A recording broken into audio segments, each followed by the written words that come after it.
இங்கே இந்த பையன் கிரிக்கெட்டில் நல்ல பிளேயராக இருப்பான். மேட்ச்சில் சூப்பராக ஆடிட்டே இருக்கும்போது திடீர்னு கால் நுன்ற மாதிரி நடிக்கிறான். எல்லாருமே பார்த்துட்டு இருக்காங்க. வெளியே போனவன் டக்குன்னு சைக்கிள் எடுத்துட்டு ஸ்கூலுக்கு போகிறான். அவனுக்கு எக்ஸாம் நடந்துகிட்டு இருக்கும் போல இருக்கு. எக்ஸாமே அட்டன் பண்ணிட்டு லேட்டாக வீட்டுக்கு வரான். அவங்க அப்பா திட்டுறாரு, ஏன் எக்ஸாமுக்கு லேட்டாக போனால் எனக்கு எல்லா விஷயமும் தெரியும், நீ கிரிக்கெட் ஆட தானே இப்படி பண்ணுறேன்னு சொல்லிட்டு கிரிக்கெட் பேக் எடுத்து பூட்டி வச்சிடுறாரு. ஆன்லைனில் கிளாஸ் எடுக்கிற நம்ம அலெக்ஸா இருக்கிட்ட அவங்க அக்கா சொல்கிறாங்க, இந்த மாதிரி ஒரு பையன் இருக்கான், அவன் சரியாகவே படிக்க மாட்டான், கொஞ்சம் போய் பாடுறா, எனக்கு தெரிஞ்சவர் தான் உடனே இவரும் நேரில் போய் பார்க்குறாரு. அந்த பையன் கிரவுண்டில் கிரிக்கெட் ஆடிக்கிட்டு ஆன்லைன் கிளாஸை ஓரமாக வச்சிருக்கான்.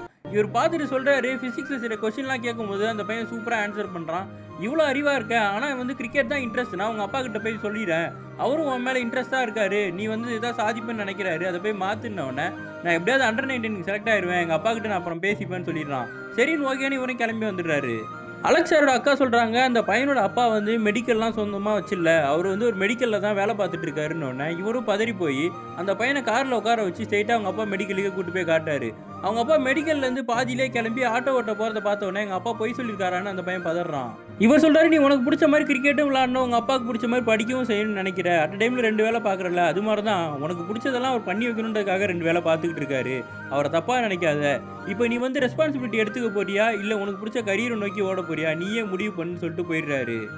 இந்த பையனும் நம்ம கிரிக்கெட்டில் நிறைய திறமை இருக்குது, நம்ம அடுத்த வருஷம் கூட சாதிச்சுக்கலாம், இந்த வருஷம் எப்படியாவது அப்பாக்காக படிக்கணும், அவர் ரொம்ப கஷ்டப்படுறாருன்னு சொல்லிட்டு அவங்க அப்பாவோட கிரிக்கெட் பேக்கை எந்த இடத்துல வச்சு பூட்டி வச்சாரோ இவனே யாருக்கிட்டையும் சொல்லாமல் அவனோட கிரிக்கெட் பேக் எடுத்து அந்த பூட்டி வச்சுட்டு இவனும் அலெக்ஸா கிளாஸ் எடுத்து படிக்க ஆரம்பிச்சிடுறான்.